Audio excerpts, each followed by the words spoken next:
Hello, my name is Kevin Cole, and this is Cap City Video Lounge, Tallahassee's only video rental store and one-screen movie theater.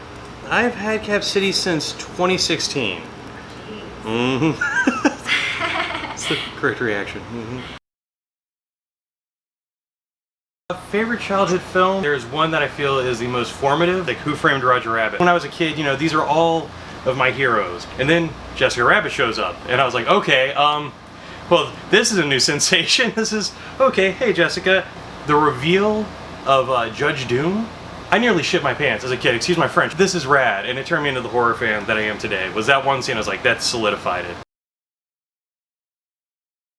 Okay, top 4 favorite films of all time is constantly changing. Number 1 I would go towards is Alex Cox's Repo Man. Punk rock, science fiction, kind of this incredible celebration of cynicism. Emilio Estevez turns in one of his best performances in my humble opinion.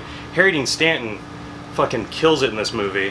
One of my favorite endings of all time. Number 2 in my top 4 of all time, Bubba Hotep, directed by Don Coscarelli, starring Bruce Campbell as a aged retired Elvis Presley in a retirement home in Texas. Also Ossie Davis, who thinks he's JFK, who survived the assassination and was dyed black. These two are in a retirement home together and are in battle with a soul-sucking Egyptian mummy. I cry every time.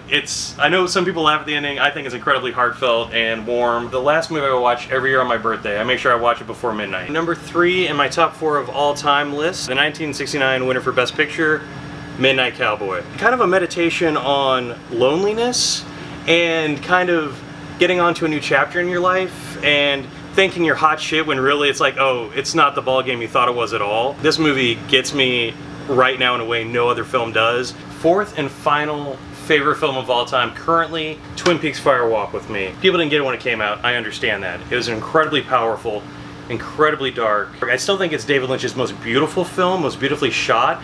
The performances from Shirley and Ray Wise were Oscar caliber. It's a movie that it's honestly kind of a blessing to get to see Laura Palmer alive. It's almost like a religious experience every time I watch it, to see what she went through her last 7 days. It is a masterpiece, and I think it's David Lynch's very, very best, personally.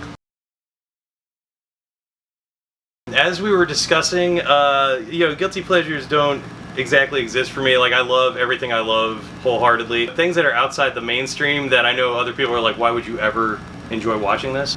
Samurai Cop. The acting's horrendous but hilarious. The gore is so cheap and stupid. The story makes no sense. Matt Hannon, who is the Samurai Cop, goes around with his partner Frank and has to take down this katana gang.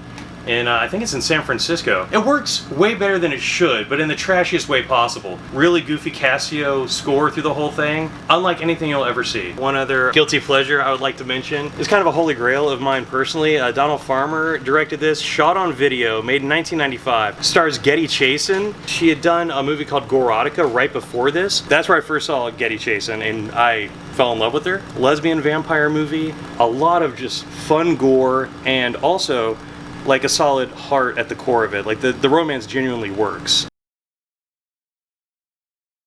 Night of the Hunter, starring Robert Mitchum, Shelley Winters, just shot incredibly well. The characters are fantastic. The dread is palpable. The cinematography is some of the most gorgeous you'll ever see. Robert Mitchum plays one of the greatest villains, on-screen villains of all time. Like, he's charming and downright horrifying. Everybody who loves films should see Night of the Hunter.